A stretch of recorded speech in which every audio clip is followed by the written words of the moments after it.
you listen to podcasts that sound like this? Hey, welcome back to the Super OK Podcast, where our audio sounds mediocre. Or do you prefer podcasts that sound more like this? Crisp, clear, fun, easy to listen to, and full of awesomeness? Well, then you should check out Spoiler Country, hosted exclusively over at Spoilerverse.com.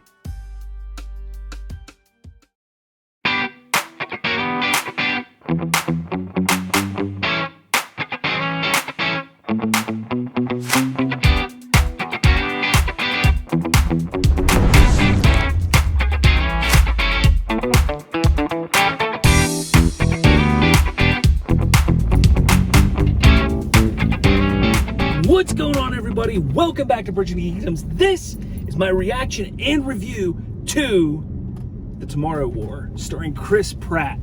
Alright guys, so this movie came out, a week or two ago? There's been a lot of discussion about it on the social medias, or there was for a little bit of time. I saw a lot of people talking a lot of trash on this, so when I was going into this movie, I just wasn't really all that excited about it. Now, don't get me wrong, I saw the trailers for it probably about, 3 or 4 months ago, and it didn't excite me. It wasn't anything that I wanted to see anyways, but then I started seeing these reviews, and even my buddy Deej over at the Fandom Vibe and We Are VR was telling me, like, hey man, there's some issues with this movie. I think you're gonna have the same problems I have with it. So going into this, I was kind of like, well, am I gonna like it? Am I not gonna like it? What should I expect? So my expectations for this film were not very high. They were pretty low to begin with. And I went into this movie thinking, okay, I know and I understand the premise. And that's all I really needed to know going into this movie. So if you haven't seen it, if you don't know what the movie is, the premise is simply this. 30 years from the start of this movie, or where Chris Pratt is from, there is a war going on with alien beings. Now these aliens, no one knows exactly how they got to Earth or when they got to Earth. They just kind of popped up one day in Russia and made a big a big to-do about it, and they started destroying shit and taking over the world.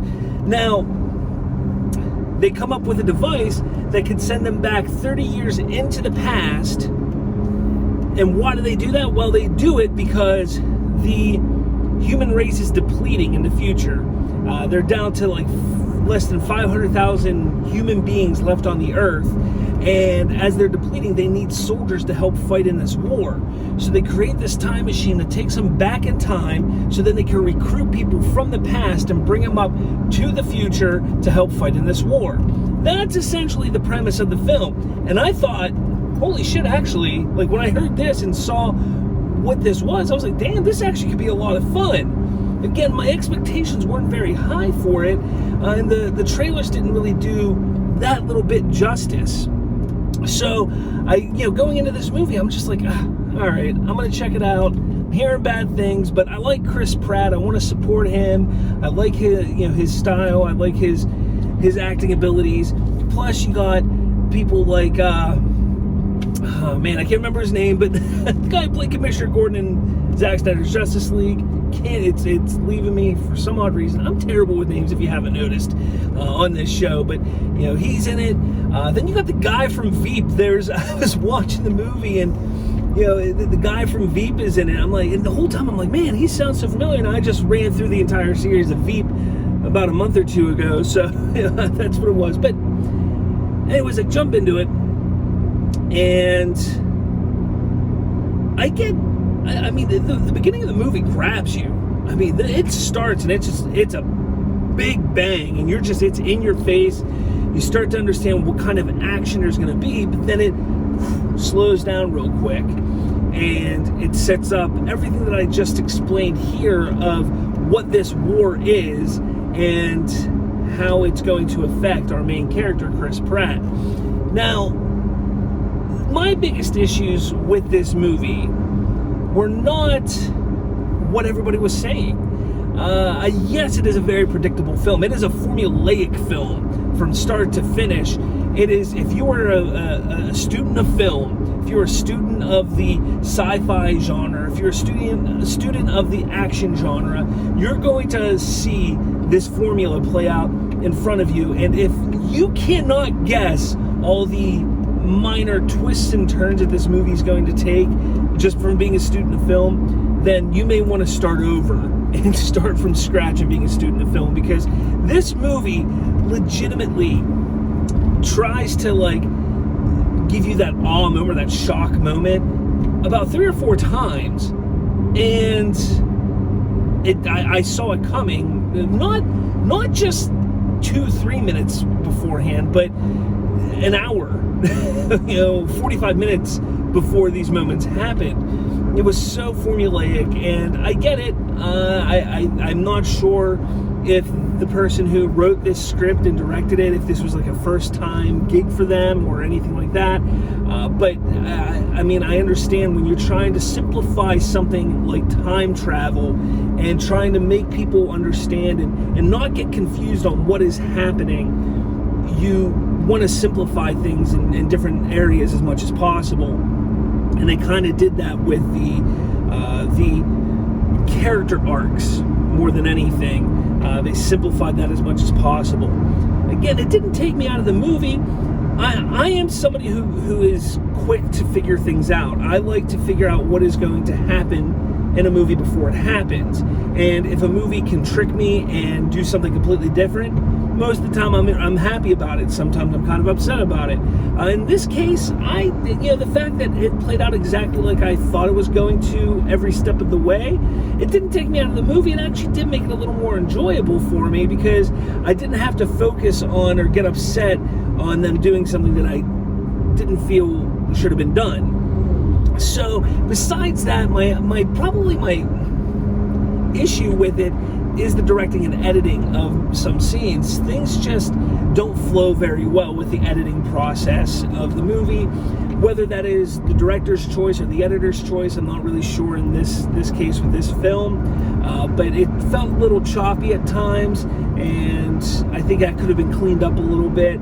It's like a 2.5 hour long movie, probably cleaning some of that up. There's some things that they could have cut out, probably gotten it closer to that 2 hour mark. But besides that, this movie is actually a lot of fun, and I actually thoroughly enjoyed this movie. I was shocked. Maybe it's because my expectations were so low, and going in and hearing what everybody else was saying about it, I didn't expect to enjoy it as much as I did. And well, I came out of it and I'm like, hey, this actually works. This works. I give them a lot of credit for what they did here. Bravo, guys. So I enjoyed it. Now, getting into some of the more spoilery, there we go, stuff. The biggest issue that some people had were the idea of that Chris Pratt's character had of wanting to go back to the future, back up 30 years after he was sent back, or even before that. There was the whole point of his character essentially was to get that formula, to make that death serum or that death formula back to the past, to create it and save that timeline from falling into what happened in the future timeline. And people were sitting there saying, well, this whole time Chris Pratt is, he wants to go, he doesn't want to leave, he wants to go back, create it, and come back to this time and save them and everything like that. And he keeps being told, like, you can't, but it's not possible, this time is gone. And I want people who are thinking like that to understand that his character in the movie was all about family, and he did not want to turn out to be like his father and leaving his child and his wife behind. If he had an opportunity to be there for his child, to save her life, to be there for her, he was going to take that opportunity and be there for her. And that was the driving force behind that whole idea. Yes, he's smart. Yes, he realizes and understands that it's probably useless to go back to the future to try and save that timeline again, but it's not really possible to be done because they're dead. My only issue with the timeline aspect is the way they explain how you get from one point to the other. And they explain that time is linear. And when you create a portal here, you create a portal here, the portal moves with time. So as time moves forward, that portal moves forward in time. So 30 years, so you can't go back to a certain time. It's 30 years exactly. 30 years exactly. And you're going back and forth 30 years exactly. So how are they creating a different branch of time? If they're discovering and realizing that there's a singular timeline that negates the whole, because every single jump then would be creating a new timeline. Every single one, yet they're saying that there's a linear singular timeline. That's probably my only issue with the story as a whole. Other than that, I just thought it was a really good time. I thought the aliens were really interesting, very, cool looking. My only thing that I didn't like about the aliens, and again, this isn't a knock on the movie, it's just I was sitting here talking to Deej about it after watching it, is the movie gave me aliens vibes as well as Starship Troopers. Like if Starship Troopers and aliens smashed together, had a baby, that was really weird to do, but if they smashed together and had a baby, you would get this movie.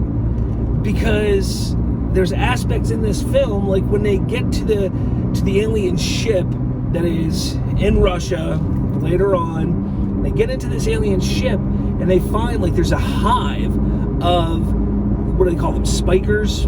There's a hive of them, and it's very reminiscent of how, when an alien, they go and they see this hive of the eggs where the face huggers are in.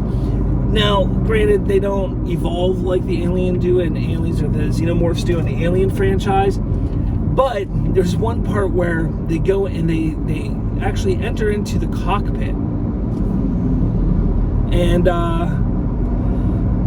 it's very reminiscent. It reminds me of the cockpit in the first Alien movie. You see this weird alien, but that's not the creature, that's not the xenomorph, that is something else. That is what is controlling or utilizing, because the xenomorphs we know in the Alien franchise turn out to be a weapon of sorts. It's kind of what these spikers are seeming to be in this franchise. And yes, I did just say franchise because it looks like they're going to be making a second one, and I'm not really sure how. I kept feeling at the end of this movie that they were going to try and surprise us, like, oh, they didn't kill them all, there's going to be more. But they didn't do that. So I am curious if they're going to explore these same aliens, or if they're going to do something different with this whole Tomorrow War aspect, especially because we know that the time machine was destroyed and they lost their link to go back and forth through time. So is there going to be another one created? How's it all going to work? It's all really just, I guess we'll see what happens. I don't know. I'm interested to see where this goes. I want to know all of your thoughts. Did you guys see this movie? What did you think of it? Again, I thoroughly enjoyed it. I thought that it was, while it's not anything new or clever, it was just a fun time. It was a fun movie that really just grabs a hold of you, and the action was good. The action was actually really enjoyable, and I that was one of the complaints I heard. A lot of people said that the action sucked. Now, I will say this. Speaking of the action, if you're somebody who doesn't like how guns are used in films, and what I mean is if you're somebody who really pays attention to, like, okay, how many bullets is that gun actually shooting? You're gonna be mad at this film. There's a moment where Chris Pratt is going down a hallway and he's shooting at one of the aliens, and he's shooting and shooting and shooting and shooting and shooting and shooting, and now his gun's on like full auto, okay? And now we know a magazine, what are they gonna hold? 30 bullets, maybe 40 bullets, like, who knows? It's a little futuristic, so we can give it some leeway and maybe being a higher capacity magazine. But I mean, he was shooting for like 2 minutes. Thousands of bullets you would legitimately have to figure out and figure is what he's shooting.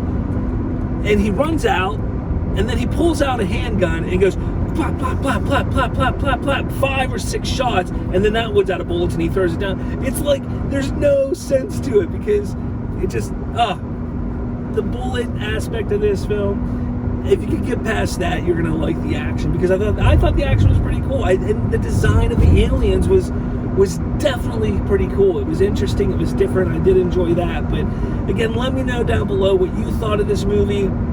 Are you excited that they're going to be making a sequel? What do you expect from a sequel if you are excited for it? But let me know down below, guys.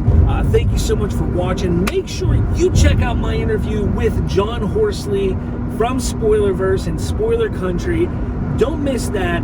It's just a fantastic interview. It's available now on Bridging the Geekdoms YouTube and on any of your podcatching apps that you use. But with all that said, guys, thank you so much for watching, and I will talk at all of you later.